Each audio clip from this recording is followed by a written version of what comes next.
What happens when an elite agent's carefully constructed world crumbles in a single phone call? At a bustling construction site, Isu answers his ringing phone with casual irritation. The caller's playful tone masks something darker brewing beneath the surface. Little does Isu know, this conversation will shatter everything he believes about his life. The dark-haired man's fatigue bleeds through his voice as his blonde companion watches with growing concern. Something urgent demands attention, something involving liquid spilling where it shouldn't. The blonde man's disbelief turns to horror as he witnesses the unfolding chaos. Then comes that ominous declaration. Today is cut short by a deafening bang that promises violence. Blood paints the floor as a figure crashes down with a sickening thud. In this dim room, tension explodes between a knife-wielding muscular man and his shocked companions. His racist slurs cut through the air like blades. Enter Yankiol Ri, Mission Operative, a title that means everything in this world of shadows. The rookie's panicked assurance about his wound only fuels the chaos. Isu Baek stands with military precision, his camouflage shirt marking him as team leader of specialized operations. 12 successful infiltrations speak to his deadly expertise. The shirtless brute questions how long their target will last. 10 seconds, maybe? But Isu's dismissive assessment of their opponent sparks rage. The curse-laden charge begins with a thunderous whoosh. The construction site erupts into brutal combat. Pow! The young man in camouflage takes a devastating hit, his head snapping back in agony. The bare-chested giant grins with predatory satisfaction, muscles coiled for another strike. Raw power meets desperate determination as fists fly and bodies collide. This isn't just a fight, it's a test of survival. Slam! The muscular brute crashes to the ground, shock replacing his earlier confidence. Above him stands the dark-haired young man, calm as death itself. Against the beautiful sunset backdrop, he issues cold instructions to patch up the rookie and wrap things up. His colleague departs early for an appointment, leaving him alone to breathe a weary sigh of relief. The aftermath settles like dust. The scarred veteran speaks of being forthright about their work. After all, what else can they say but that they're on the job site? But tranquility shatters when a confident man in a waistcoat blocks entry to a restaurant. The safety-jacketed visitor insists his brother awaits inside, setting up a collision of authority and family obligation. In this upscale venue, Dog Young commands attention in his fitted black suit. The staff member's rigid adherence to dress code meets an immovable force. When Dog Young casually mentions his waiting brother Isu, the atmosphere shifts. His polite introduction of his younger sibling carries undertones of barely restrained power. The staff's sudden nervousness reveals they've recognized someone dangerous. Resignation washes over the young man in the safety shirt as he accepts defeat. Meanwhile, a suited figure with glasses pontificates about safety being wisdom. But the real drama unfolds at the workers' table. Their frustration over a canceled group dinner boils over. 3 months of anticipation for frozen pork belly, shattered by circumstance beyond their control. The outdoor gathering buzzes with relaxed energy as the muscular man in gray complains about his empty stomach. His blonde companion teases him mercilessly about filling his gut. Screech! A black van's urgent arrival cuts through their banter. The chief emerges, apologizing for his delay due to further briefing, but his presence brings comfort to the waiting team. But comfort proves fleeting. In the restaurant's dim lighting, the man with glasses expresses concern about the missing team leader. Personal business comes the deflection. Then bang! Panic erupts as the truth emerges like a blade from shadow. The devastating announcement cuts through the night air. Their unit has been decommissioned. Everything they knew is ending. The man in the black suit and glasses contemplates his weapon against the darkening sky. His words carry the weight of finality. A blackout order is in effect for all personnel. Yet at the upscale dining table, the white-haired young man radiates excitement and relief. His companions sit alarmed as praise falls like ash. You did great, boys. Success and doom intertwined. Against the city skyline, An unlikely conversation unfolds. The older man with glasses offers Isu a job, his business card glinting in the restaurant's warm light. His teasing questions about soldiers and construction uniforms hit closer to truth than intended.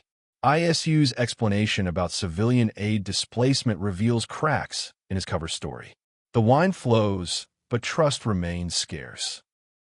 The scene shifts to stark modern restrooms where Isu sits distracted, his phone displaying those chilling words, "No caller ID." His frustration with his dinner companion boils over. "Did you even hear what I said?" The call demands attention. Zion's anxious presence beside him amplifies the tension as Isu answers, not knowing this conversation will change everything forever. Two worlds collide in stark contrast. A disheveled man with pale hair sits bleeding against urban debris, pain etched across his features. In the dimly lit bathroom, Zion's urgent voice carries devastating news over the phone. "Chief Jang, that slimy bastard, has sold them out." The betrayal cuts deeper than any blade. They're all marked for blackout, finished, done. Disbelief crashes over the dark-haired man in the fitted suit. That's not possible. They need to head back immediately. Bang! The phone call cuts to desperate static as he searches frantically for Zion. His voice echoes through empty space. "Zion? Zion." The beep, beep, beep of notifications mocks his growing panic. Outside, his urgent footsteps echo his racing heartbeat. In the upscale restaurant overlooking the glittering city, a young waiter offers polite apologies. But death moves with silent precision. Wish, a blade cuts through air and flesh alike. The metallic grip descends with brutal efficiency. Creak goes the chair as a body slumps forward. Yet amid this violence, a calm voice greets the darkness. "Hey, took you long enough." The lavish dining hall becomes a theater of terror. Blood stains the elegant floor beneath the crystal chandelier as the young man realizes his nightmare has arrived. Masked figures emerge from the shadows, weapons gleaming with deadly intent. His survival instincts kick in dash as he sprints toward an uncertain fate, aware that death stalks his every step. The hunt intensifies as the masked assassin in tactical gear identifies his quarry. Dojiang's over there. The confirmation chills the air. Isu Baek, target acquired. Orders ring out with military precision. Take him down. But Isu isn't going quietly. His defiant response and swift retaliation prove that even cornered, he remains deadly. Thwack! The first blood is his. Chaos erupts in the confined space as steel meets flesh. Slash! Blood sprays across the walls as Isu evades death by inches. The masked killer lunges with predatory intent, but Isu's training kicks in. Whoosh! His counterattack sends the assassin reeling. Slam! Bodies collide with brutal force. With knife in hand, Isu prepares for the kill, his eyes burning with survival instinct. Blood decorates Isu's face like war paint as he delivers his cold assessment. "Your blades are too honest." In the elegant hallway beneath the crystal chandelier, tactical teams overwhelm a fallen waiter. Yet Isu's confidence remains unshaken. His smirk promises violence as he declares again. Dash! He charges toward the armed men, a one-man army against impossible odds. Metal screams against metal as the battle intensifies. The young man in camouflage fights with desperate fury, his blade dancing through the air against multiple masked attackers. Blood stains his shirt, evidence of wounds received but not surrendered to. The wooden walls echo with a harsh symphony of clashing weapons. Each strike could be his last, yet he refuses to fall. In the shadows, authority observes with cold calculation. The man with slicked hair confirms the site has been cleaned, but Isu remains a problem. A newly formed unit engages him, but their commander's assessment is brutally honest. One squad won't be enough. The hand gripping the knife speaks of decisions already made. Send in another unit, comes the inevitable order. The bloodied figure in camouflage stands over his fallen enemies, knife gleaming with lethal intent. His order cuts through the air like a death sentence. Kill everyone. No witnesses can remain. But his voice cracks as he calls out Dog Yeong, revealing the human heart beneath the killer's exterior. Scattered glasses and blood tell their own story of violence and loss. In the elegant room beneath the chandelier, red eyes burn with otherworldly intensity as Isu hurls his blade with deadly precision. The masked attacker's shock mirrors our own as blood paints the air. Oops, comes the casual remark, as if violence were merely an accident. But someone needed this bastard alive, and now everything has changed. The confusion spreads. The communication device crackles with deadly authority as the order echoes through the chaos. Eliminate Isu Baek on sight. The bloodied young man continues his desperate fight while his masked interrogator demands submission. But there's something almost archaic about their equipment. Do mobsters still use such technology? The repetition of the kill order emphasizes its finality. The atmosphere drowns in blood-red shadows as violence reaches its crescendo.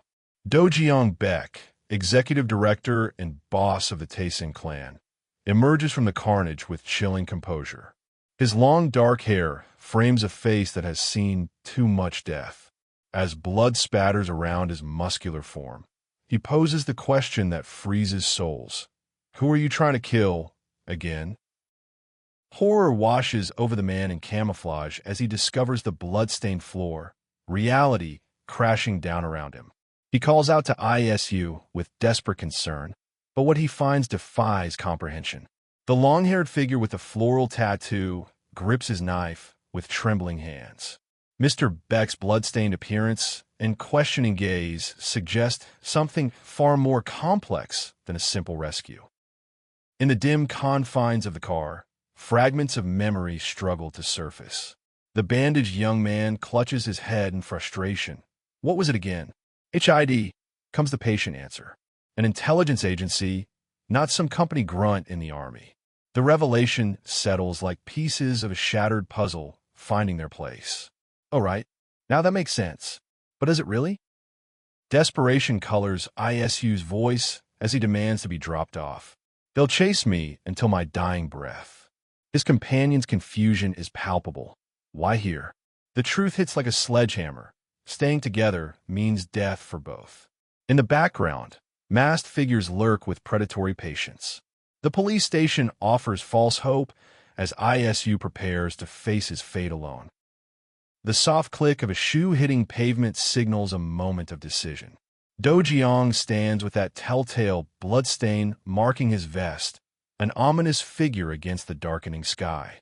His younger companion pleads desperately, "Let me handle this." But funeral flowers carried by silent men suggest this confrontation has already claimed its victims.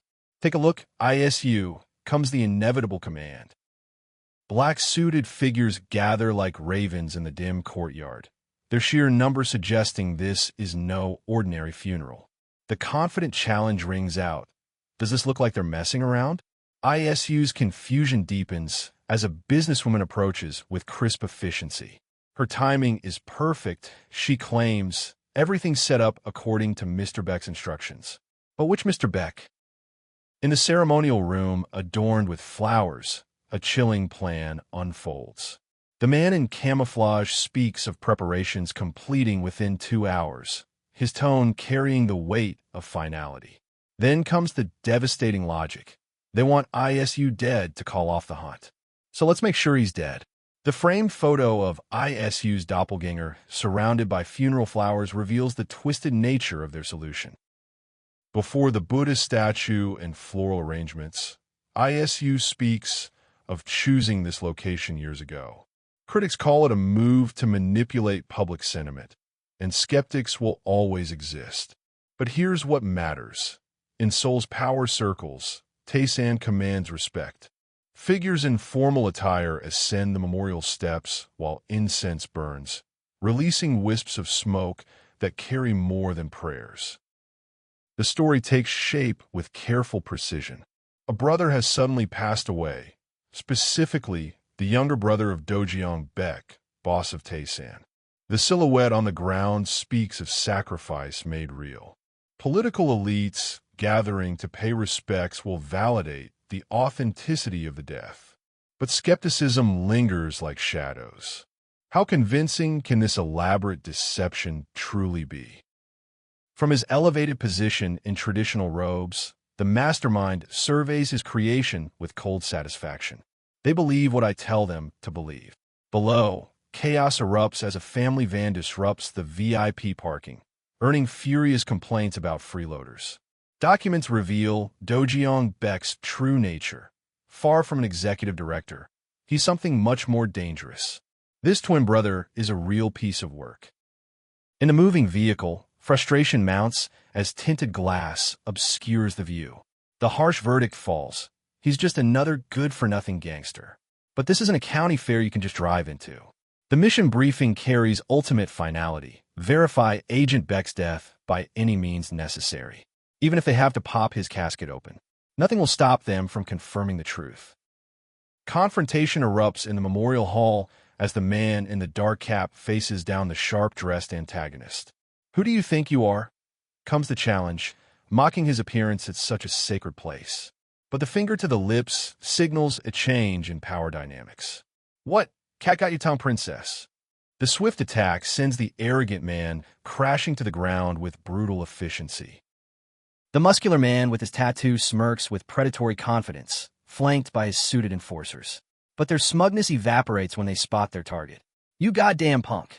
The charge begins with thunderous intensity. Dash. Zoom. Bodies collide with devastating force. Wham. Whoosh. The chokehold tightens as GH escapes from struggling lungs. Violence has found its rhythm. Sweat beads on the strained man's forehead as he processes the overwhelming situation. Enter the HID Special Operations Group. 3 muscular operatives in tactical gear, alert and ready. Team 2 of the Northern Lethal Strike Unit, Manhwa, makes their presence known. On the grand staircase, suited figures ascend with confidence, while a man adjusts his formal attire, badge gleaming with authority. The well-built enforcer descends the steps with authority, his black suit marking him as someone not to be trifled with. "This is a private funeral only for the invited," he states with calm finality. But his words are met with aggression. Wham! His swift punch to the baseball, cap-wearing intruder sends a clear message. Kindly leave these grounds. Some invitations cannot be forced. The title reveals all. Jinung Ha, head of security for TS Financial Group, member of the Taesan clan, the unwavering Yaksha of Hanam. His jaw clenches with barely contained fury as tension builds to breaking point. The sharp-dressed man's shock is evident. What the hell? The heavy boot impacts the floor with ominous intent as Jinung grips his shirt, preparing for what's to come. Squeeze. Crack. Crunch. Snap. The brutal symphony of bone and cartilage yielding to impossible pressure fills the air. Jinung crushes his opponent's jaw with sheer grip force, blood spattering like grotesque punctuation. Onlookers gasp in horror at the brute's inhuman strength. "Don't let your guard down," comes the panicked order. Charge him as one. But can numbers overcome such terrifying power? The fight escalates as multiple attackers engage the bloodied protagonist. Thwack! His powerful punch connects with the enraged thug in the black cap. Another assailant moves in, but wham! Another devastating blow finds its mark. Sweat and determination mix with violence as he roars his frustration. "Die already, damn beasts." His fury is that of a cornered animal fighting for survival. A muscular fist clenches with veined intensity as the confrontation reaches its peak. MMPH. The muffled sound escapes as the man in white is slammed down with brutal force. His dark-clad opponent dominates completely. Fierce glare, promising more violence. Wish. Lift. The preparation for a devastating kick builds tension. Whoosh. The boot cuts through air with lethal intent. Jinung maintains his deadly grip in the gray camouflage, his opponent's frustrated asich revealing the hopelessness of resistance. Lift. The moment of leverage as rain begins to fall like tears from heaven. Blood splatters against the dark backdrop as defeat becomes inevitable. Finally, Jinung stands alone, emotionally drained by the violence he's unleashed. Even victory carries its weight of sorrow. The dark-haired man in the suit surveys the carnage with cold satisfaction. Wham! Another victim flies backward, blood painting the air as glasses shatter on impact. The brutality is methodical, calculated. Outside, police vehicles gather around fallen officers, chaos spreading like a virus. In his luxury vehicle, another figure watches calmly from the shadows, the puppet master observing his handiwork. Frustration boils over as the muscular man confronts his situation. Can't trust anyone to handle a simple job these days. The suited figure with glasses steps forward with authority, presenting credentials that demand respect. There seems to have been a slight misunderstanding. He begins diplomatically, but his business card carries weight that could shift the entire dynamic of this deadly encounter. Apologies flow as the man with glasses explains his delay and desire to pay respects to Mr. Baek's superior before the final rest. He wishes to share words with the grieving family. Permission granted. You may enter, sir. Gratitude follows as the muscular man thanks his host. In the background, a hand reaches toward a container with careful deliberation. Something significant is about to unfold. Before Dojeong Baek's memorial photo, doubt gnaws at a visitor's soul. Are you really dead? He questions the image. The traditional setting shifts to reveal a kneeling figure in white. Mourning or submission unclear. A young authority figure in beige commands, rise. His probing question cuts to the heart of everything. How much of the truth do you know? The answer will determine everyone's fate.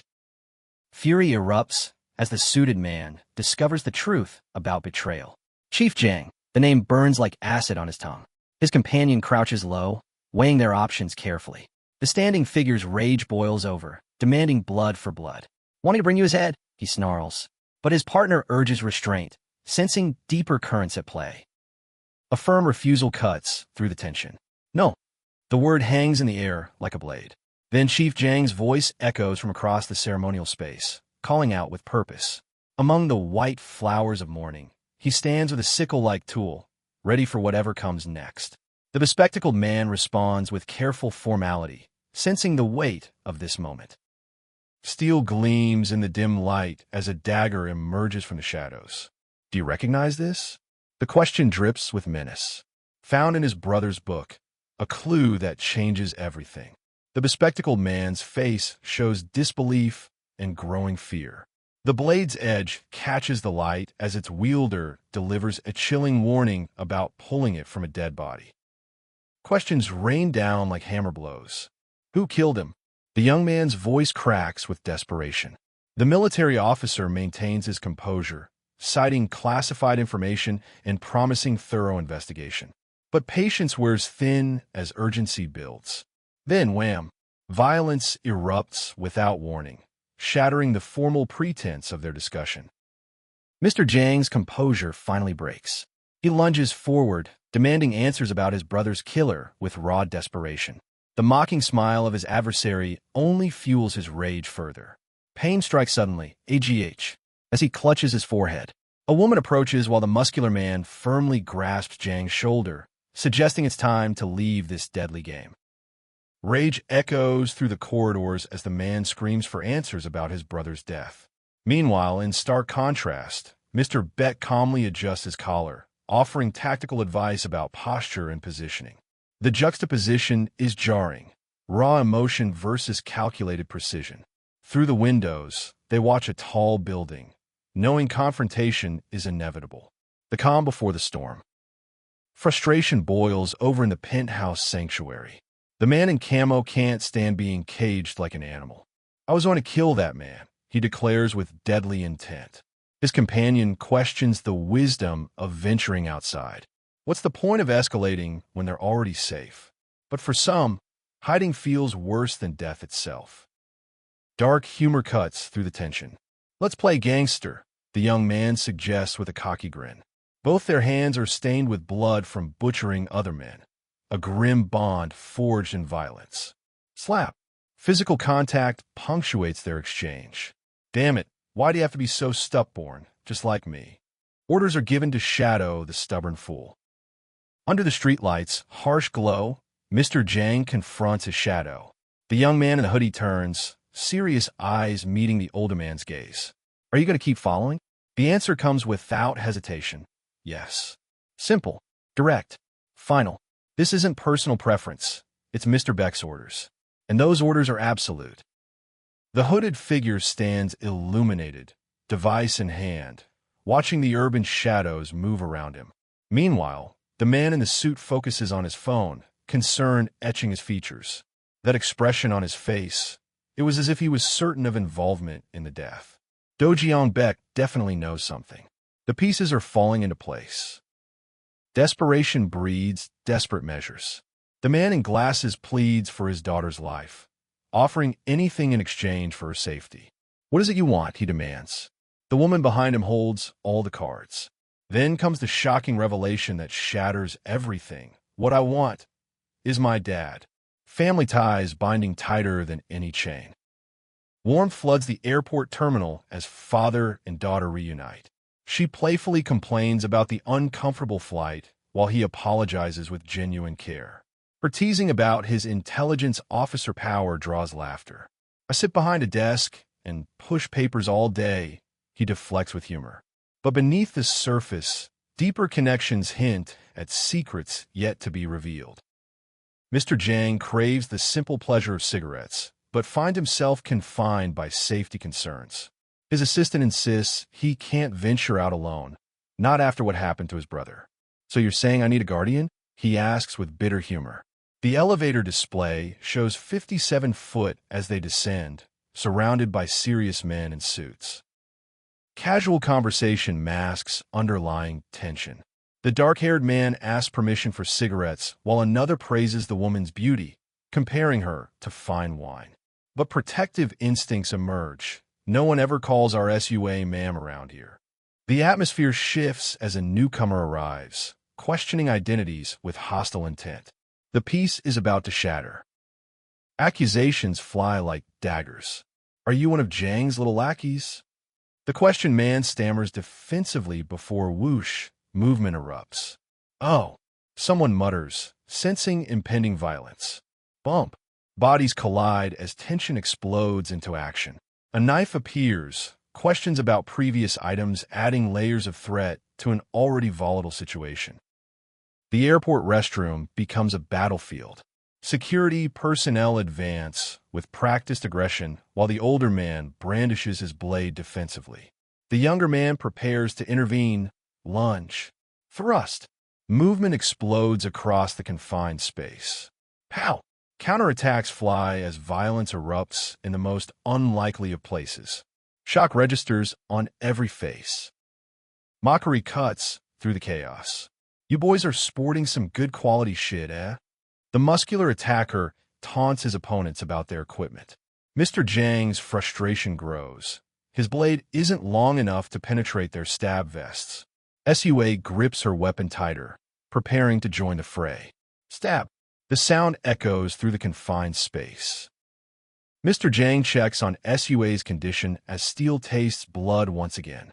And damn, it's been a while since I tasted cold blade. The enemy targets her specifically. They're gunning for her on purpose. SUA won't survive long at this rate. The realization hits like a physical blow. AGH. The stakes just became personal. Whoosh. Motion blurs as SUA prepares her counterattack. A fallen knife catches the light as desperate hands reach for salvation. Kick. Twirl. The confined space erupts in a deadly dance of survival. Slash. Steel meets flesh as the battle intensifies. Every movement could be the difference between life and death. Clang. The older man's skill shines through as he blocks the security guard strike. Block. Pull. Catch. His movements flow like water, catching the knife midair with practiced ease. Ah, where are my manners? He taunts before delivering his boastful declaration. The muscular guard's shocked expression reveals the truth. They've underestimated their opponent. Splurt. Blood marks the end of resistance. The elevator area becomes a crime scene as the tattooed man critiques the fallen security team. You fellas need to step up your game. He mocks, kicking an unconscious figure. Sua expresses concern about Mr. Baek's shoulder, but he brushes off her worry, craving only a cigarette after the goddamn chore of getting a puff today. Tension crackles as priorities clash. The man demands a cigarette, not medical attention for his gut wound. His agitation grows palpable as strong hands grip him, questioning his focus on smoking over his serious injury. Sua watches with fierce intensity, knife still ready. The atmosphere thickens. Something deeper is brewing beneath this surface conflict. Mr. Baek's sinister confidence radiates as he delivers his taunting words. Savor it, Mr. Baek, savor it. A weapon flies through the air, clang, deflected with ease. His graceful twirl with the throwing knife demonstrates masterful skill. Catch, he commands, smirking with the absolute certainty of someone who controls every aspect of this deadly game. The silver-haired man moves like Quicksilver, earning the nickname Jackrabbit from his pursuer. Mr. Baek borrows a knife while instructing his companion to stay behind and cover their escape.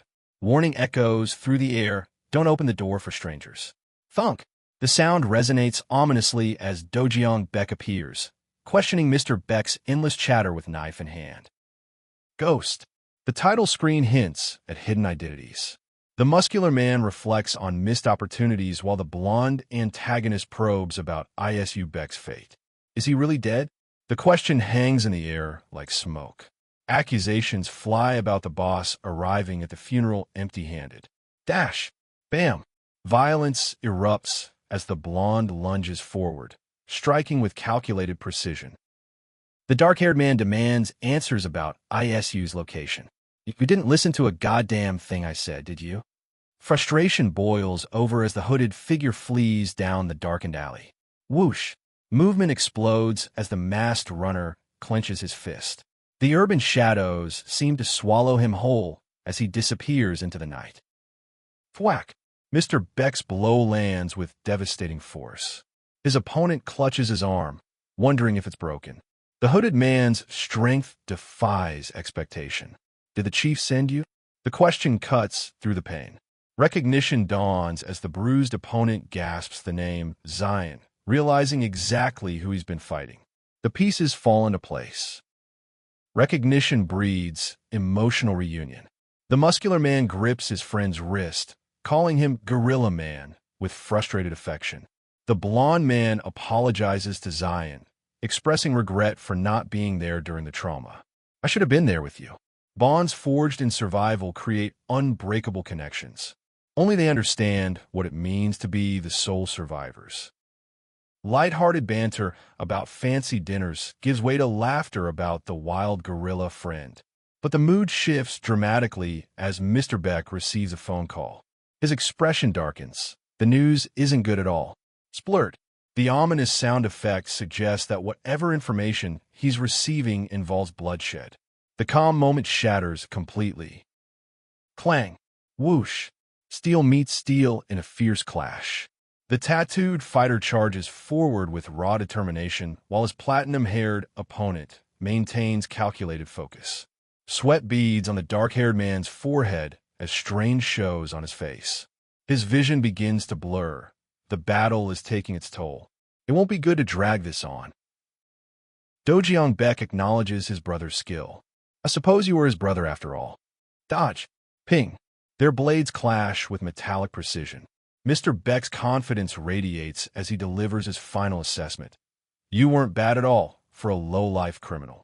The backhanded compliment precedes the violent conclusion to their deadly dance. Blood drips from the fallen blade as Mr. Baek demands final answers. Where is he? The blond man's mocking response hints at hidden knowledge while nervously pulling back his hair. Tension escalates as Mr. Baek rips something off-screen, revealing his bloody shirt as evidence. Isn't this enough of a hint? The message is written in crimson. Shock registers on the silver-haired man's face. What? He can't believe what he's witnessing. As the disheveled opponent charges with his knife, a struggle erupts. Clang. Wish. The silver-haired man smirks dismissively, claiming Agent Baek would never be so amateurish. Time to die, thug. But the blade finds its mark with horrifying finality. Slash. The dark-haired man's weapon cuts through the air.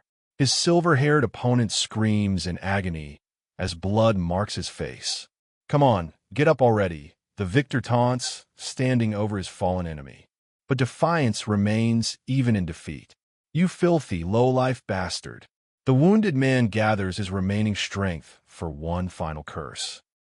A knife grips tight in determined hands. Gah! Mr. Baek's shock is palpable as unexpected movement catches him off guard. Blood smears his face as disbelief floods his features. In no way. The tattooed man recalls the specific grip technique, understanding dawning in his eyes. Is he really? The impossible becomes terrifyingly possible. Isu Baek grins with lethal confidence. Again, his opponent can barely believe it. Impossible. Clang. Their blades meet in furious combat. Isu demonstrates technique after technique, twirling his weapon with masterful precision. Catch. Each move flows into the next. Crack. F. The white-haired fighter grimaces in pain as Isu's relentless assault continues without mercy. Horror dawns in the silver-haired man's eyes. It's... Recognition crashes over him like a tsunami. The tattooed man with red eyes simply states again, evoking sinister repetition. Backlit in darkness, he becomes a nightmare made manifest. The recurring pattern becomes clear. This isn't the first time, it won't be the last. Terror drives the silver-haired man to desperate flight. Stay away. He scrambles away from his pursuer who speaks softly of staying together. Panic reaches its peak as he screams, AHHH, and lunges forward with his knife. Stab. The sound explodes through the chaos as both men grapple, pain etched on both their faces. Gasping breaths fill the blood-stained air. The pale-haired character struggles with fragmented thoughts while his dark-haired companion clutches a knife, distress written across his features. Bloodstains mark their clothes like badges of violence. A vehicle approaches, vroom, screech, as someone calls out desperately. The chaos reaches its crescendo. Dojiang lies collapsed, his suit torn and bloodied. Desperate pleas echo, please, please, before silence claims another victim. The young man in the hooded sweatshirt stands with confidence over the carnage. On the stairs, the disheveled man with white hair clutches something bloody in his hands. I killed Isu Baek. The confession tears through the air like a blade. Tears and blood stream down his face as he screams his confession. The scene shifts to a sleek office where urgent discussions unfold. We cannot delay it any further. The council and other organizations have noticed Mr. Baek's prolonged absence. Without him, Tayson no longer exists. The woman demands action. Should they allow their empire to crumble into dust?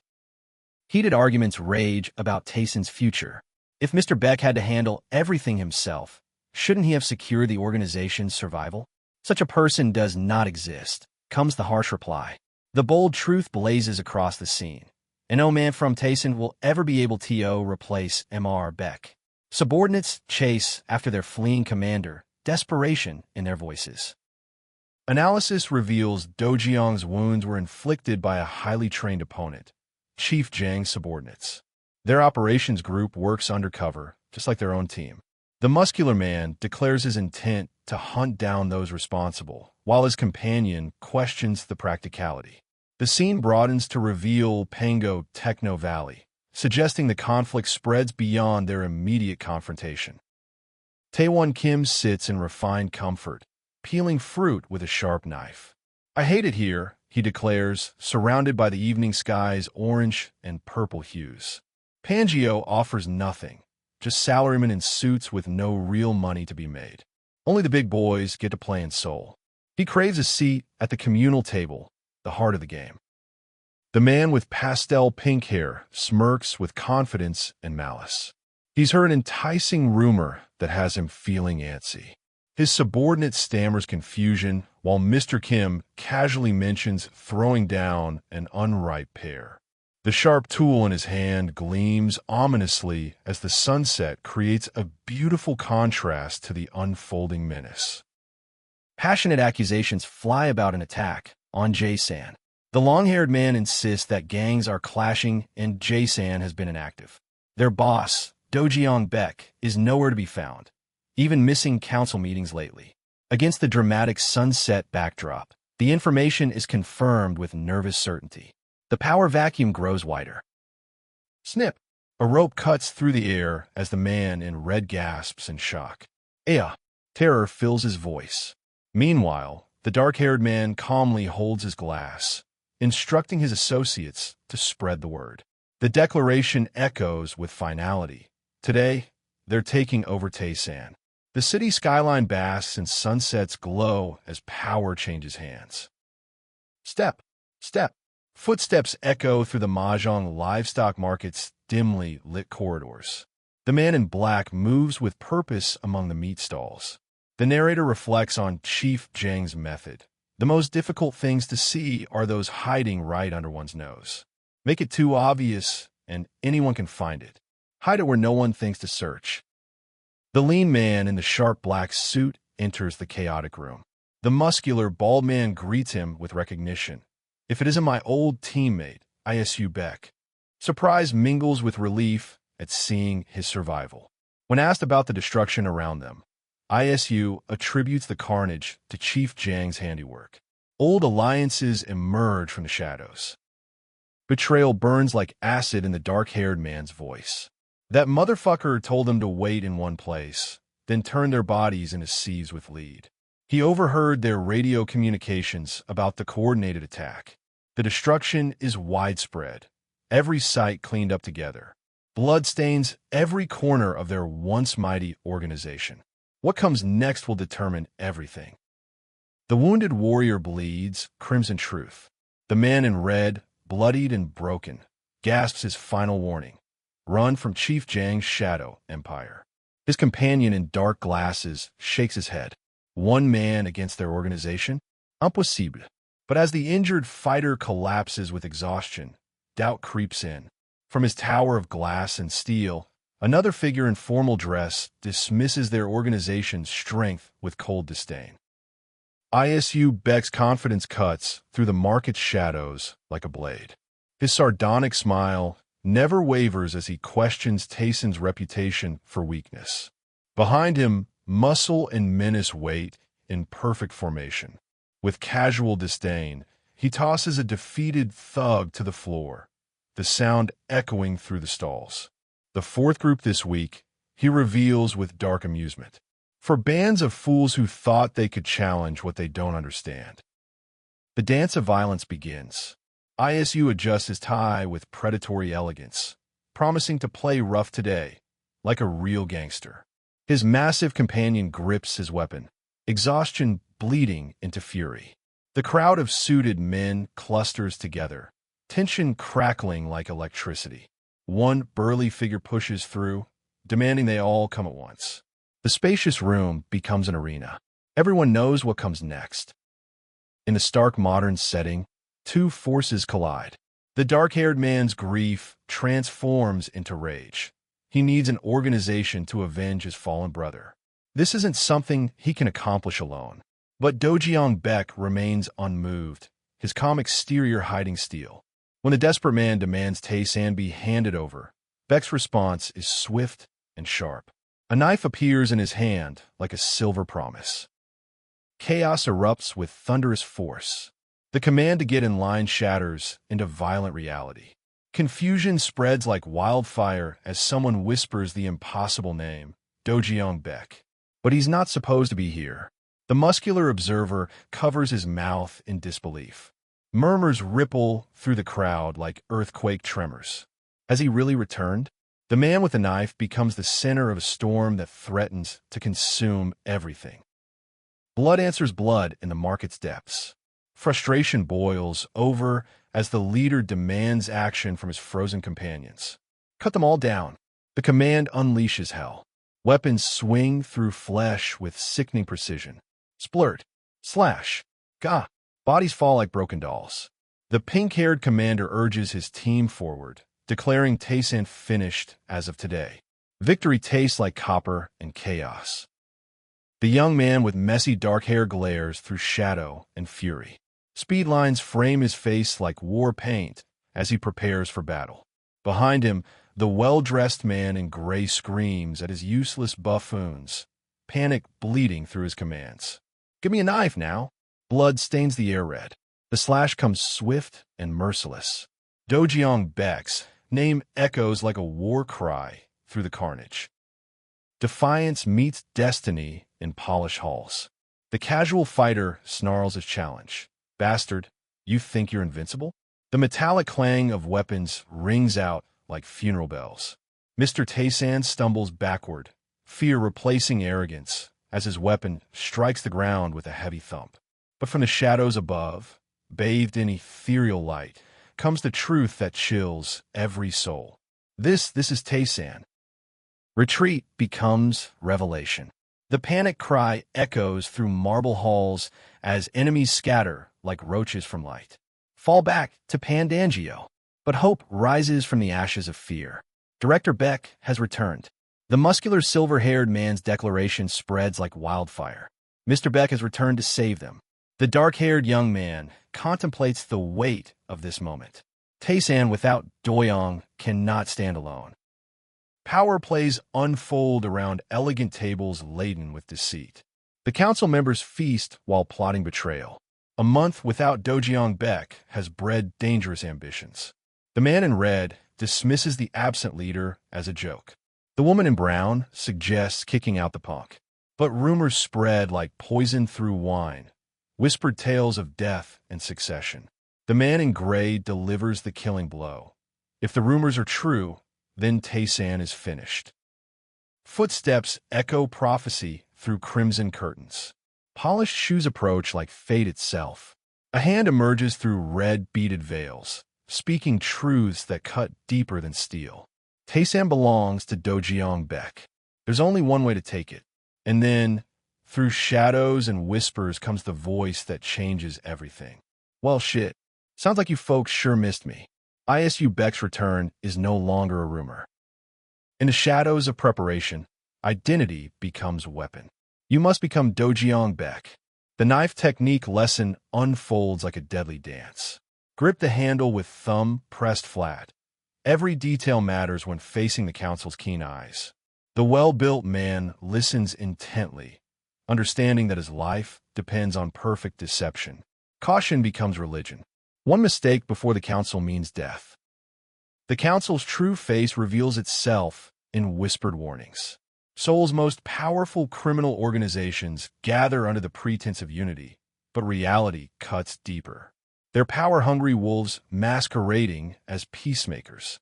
The woman with shoulder-length hair questions their moral path. Is pretending he's alive the right choice?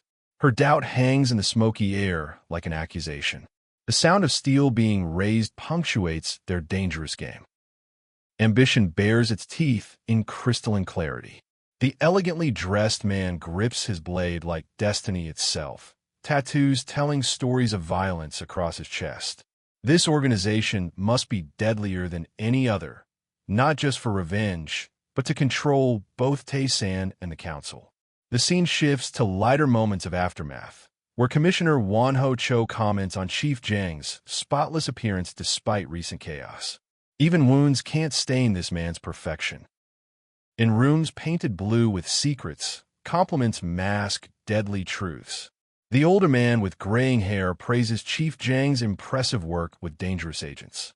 Bodies buried without traces, a small sacrifice for their great cause. The younger man touches his companion's arm, acknowledging inconsistencies in their orders from above. Working in shadows while turning toward light, what does that really mean? Their camaraderie feels fragile as glass. Frustration explodes like a dam bursting. Why did the chief drag him into this heap of shit? The well-built man's anger bleeds through every word as he confronts the damage. The overweight man with glasses gestures desperately, explaining the massive resources needed for damage control. Money and political influence, the real weapons in this war. And now they want help eliminating Isu Baek of the Taesin clan. The stakes just got personal.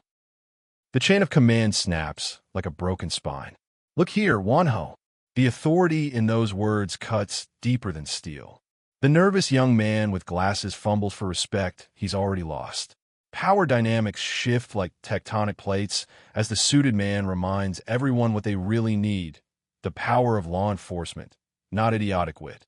Wonho clutches something tightly, his world crumbling around formal conference tables. Night brings violence to incomplete structures. The Commissioner General isn't your poker friend now, the muscular man declares with predatory confidence. Quick hands and badges fly through darkness as the suited man with graying hair smirks at his own fate. Did you really have to toss my badge down there? But gravity answers all questions. The crash echoes through the night like thunder, followed by the devastating smash that ends all arguments. Terror transforms authority into submission. The older man's shocked cry pierces the night as the dark-haired enforcer delivers his final lesson. Burn this into your head, Mr. Cho. The click of a weapon speaks louder than any speech. This man buried his own men without blinking. The council means nothing to him. Fear replaces arrogance, as promises of proper handling spill from trembling lips. Yes, sir. No loose ends. The council's feast becomes a funeral for reputations. Commissioner General meets Chief Jang in lavish surroundings where traditional lanterns cast shadows on modern betrayals. Taehyung Ryu's red jacket blazes with confidence as he declares his truth. Isu Baek doesn't belong with them. Maybe he's lying dead in some dumpster after getting stabbed. The words hang heavy over food that suddenly tastes like ash and broken dreams. Tensions simmer beneath luxury's surface. Extended business trip. The lie tastes bitter in Gangnam's finest dining room. Hae Sung-han watches Wonho's animated denial with sharp blonde calculation. Why do you get so worked up whenever his name is mentioned? Yua Cha's pink hair frames her knowing smirk as she suggests deeper grudges and blade-wielding messengers. The accusations fly like knives across elegant tables. Sungmin Lee's white suit cuts through tension like morning light. The gathering's purpose, eliminating unpleasant friction, becomes ironic as friction builds like static electricity. Every man and his dog has an opinion nowadays, he observes with calculated calm.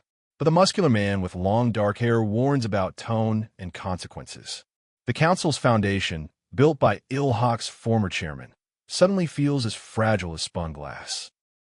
Traditional decorations witness modern betrayals. The older man complains about moving while playful banter masks deadly undercurrents. The woman calls him little monkey with false affection. But the atmosphere shifts as blood splatters appear on polished floors. Step, step. The sound echoes ominously while the muscular tattooed figure watches with growing interest. Something sinister stirs beneath their civilized veneer. Chief Jang's briefing unfolds like a military operation. The council members, an exclusive gathering where individual relationships hold the keys to power. Even among wolves, some friendships endure. The scene transitions to a vehicle where strategy crystallizes into action. The dark-haired passenger absorbs every detail, understanding the delicate web he must navigate. I have a good idea now. The rest will follow like pieces on a chessboard. Lavish decor frames cutting words. Mr. Baek's tattoos tell stories while his sarcasm cuts deeper than knives.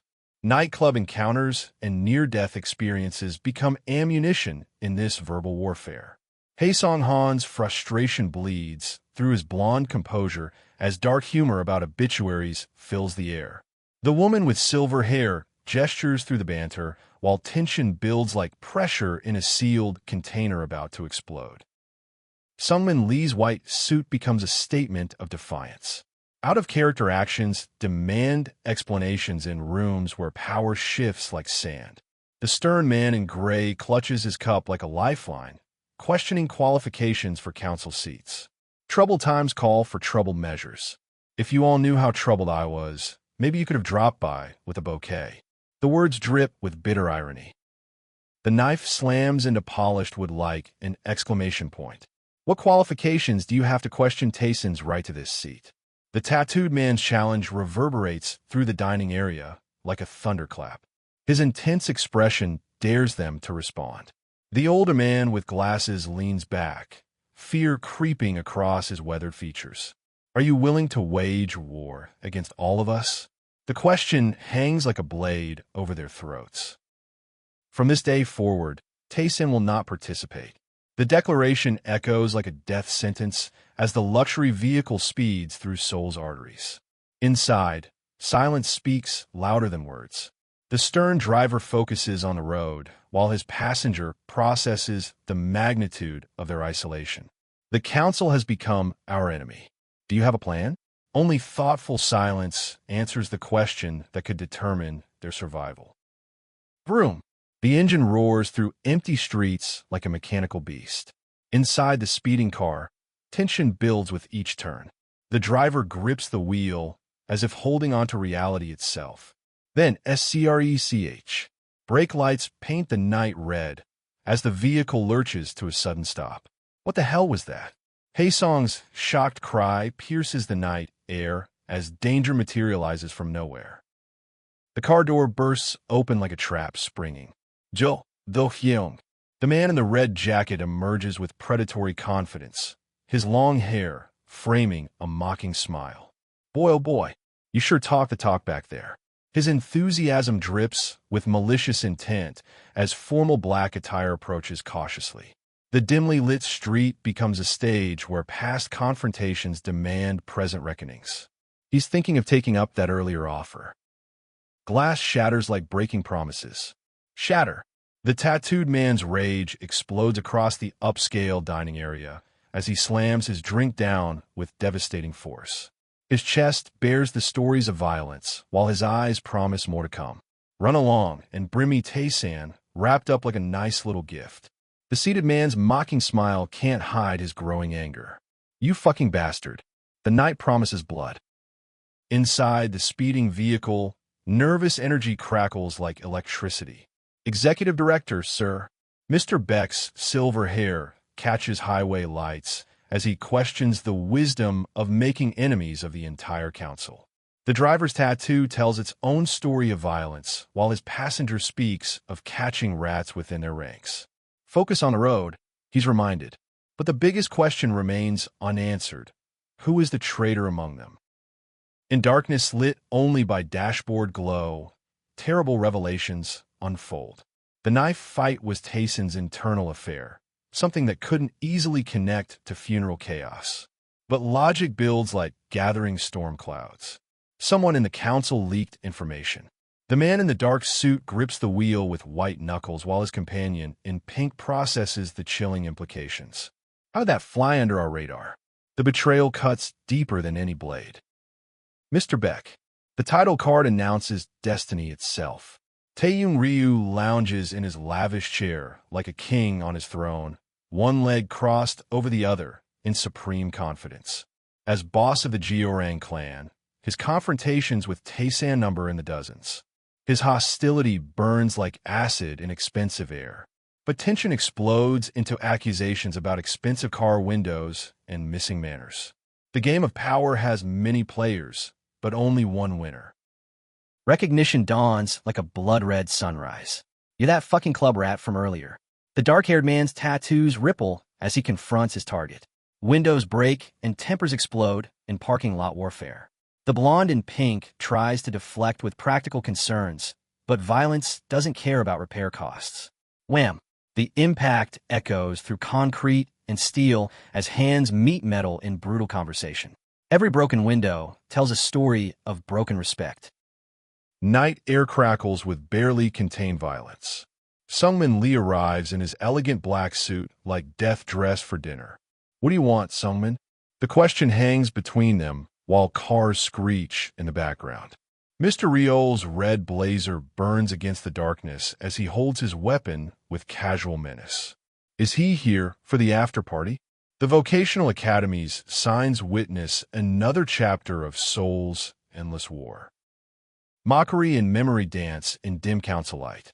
The man in red recalls past weakness, bawling like a baby from a little nick on the belly. But time changes everything. You come a long way, son. The graying man with his beard speaks with paternal pride, while shadows of the 9 blades loom. Council after-parties and muscle comparisons. The night's true test is just beginning to unfold. Chanho Choi stands among legends and ghosts. The 9 blades of Ilhak, names whispered in Soul's darkest corners. His white suit with black shirt speaks of formal death as he recounts Ilhak's diminished but still terrifying reputation. The younger man with white hair listens with growing respect to tales that aren't made up. Hushed murmurs question whether this old man is really one of the 9. Even legends need verification in this world. Frustration boils over into the soul night. God damn it, Ilhak. So that's how it's going to be? The long-haired man's anger burns bright against his red jacket, while Sungmin maintains diplomatic composure. Mr. Ryu expresses intent to escort Tae-san as their guest. But blonde Zion's parking concerns add absurd normalcy to this deadly dance. The old man's wisdom cuts through, shouldn't leave you in a bigger mess than I left you in, boy. The night's negotiations reach their crescendo. Sungmin Lee's black suit cuts through shadow and subterfuge as alliances shift like quicksand. Mr. Ryul's smugness radiates from his red blazer, convinced he's won this round of verbal chess. Council matters demand careful handling as cars pass with mechanical indifference. Vroom. The sound of progress while power brokers decide Soul's fate in whispered conferences beneath streetlights. Truth cuts through pretense like a sharpened blade. The council promotes competition while keeping others in check. Power is the key to survival. Sungmin's impatience bleeds through his formal demeanor as distant cars break with finality. The man in the dark suit addresses Mr. Baek directly in this industrial wasteland of shipping containers and machinery. I need power. The confession hangs heavy in the night air like unspoken death sentences. Loyalty becomes the ultimate currency. Chanho Choi's white suit stands like a beacon of unwavering resolve as the bearded man speaks of Tai Hyong's hidden strength. Come to Ilhak, won't you? The invitation drips with promise and threat. But Chanho's response cuts through all temptation with surgical precision. My home is Tae-san, sir. Tink. The sound punctuates his decision like a period ending all negotiation. Janung's apology carries the weight of finality. I'm sorry, but there won't be anything left for you to do. Mr. Ryu's shadowed face promises inevitable destruction. Tae-san will fall today. It's over, son. But then, click. Mr. Baek's greeting pierces the tension as betrayal reveals its true face. Sungmin Lee's unexpected play disappoints, but doesn't surprise. Forgive me, but this was the best course of action for us. The 9 blades prepare their escort. Inside the dimly lit car, power shifts with brutal efficiency. Zion hides his tattooed distress, while Mr. Baek's silver hair catches what little light remains. Make sure Mr. Lee doesn't leave. The command is ice-cold certainty. Whack! The sound of authority enforcing itself echoes through cramped space as submission is beaten into compliance. Sit quietly. Some conversations require absolute silence from those who serve. I'll be back soon. The silver-haired man's confidence never wavers as he prepares for what comes next. This shouldn't take long, but in the shadows of rival thoughts, frustration builds like gathering thunder. Sungmin, you little dipshit, pulled out all your aces, eh? Even brought the 9 blades this time. The question hangs in darkness. Are they that much of a threat? Some battles test more than just strength. Desperation breeds dangerous counsel in dim backrooms. The man in red suggests grabbing them all with their bolstered numbers, but his companion in black tries to voice reason. Can you solo them? The question hangs like a noose. Slap. Violence answers doubt as flesh meets flesh in stinging correction. Doesn't know jack shit and acts like he does. Moron. Authority establishes itself through pain and humiliation. Smoke rises like incense for the dead. A cigarette dangles from fingers that have seen too much violence as grim history unfolds. Back then, everyone knew Ilhak wields 9 blades. I saw them with my own eyes. The witness speaks with haunted certainty. 9 monsters, 6 now. Just 3 of them completely demolished an entire organization in Gangbuk. Blood and dirt stain the listening crowd as truth burns worse than tobacco. Zion poses the ultimate question that cuts to Soul's heart. What kind of idiot would challenge the 9 blades in a straight-up fight? The sound effects of battle, thwack and wham, echo through his thoughts like war drums. But then comes the terrifying possibility that changes everything. If someone could take the blades down, that madman will become the undisputed king of Seoul. The crown awaits the strongest hand. To be continued. 3 words that promise everything and reveal nothing. The white void holds infinite possibilities while blood still drips from recent battles. Who will claim Seoul's crown? Which blade will draw first blood when the 9 face their ultimate challenge? In this city of shadows and steel, only one truth remains certain. The next chapter will decide who lives, who dies, and who rules the underworld forever.